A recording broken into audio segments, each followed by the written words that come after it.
Xorazm viloyati Bog'ot tumani ota akamizning bolalarning xonadonidan 3 dana treska eshik, 1 dana darvoza, 2 dana elimi eshik, 8 dana Akfa 7000 seriydagi oynalarni ustan fiyatib berdik. Ne istek? Yine bize bir kömür ışıklarına, aynı ışıklarına darvaza, ayna, ışık, zakas ettik. Hudaga şükür hep gelip kulüp verdiler yine. Hemensiz zakonni. Aynaları, akvadan, ışıklara acayip Nircevinke.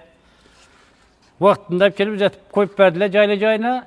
Beklerim ışıklarına Ahmet, işlerine Rıvaç.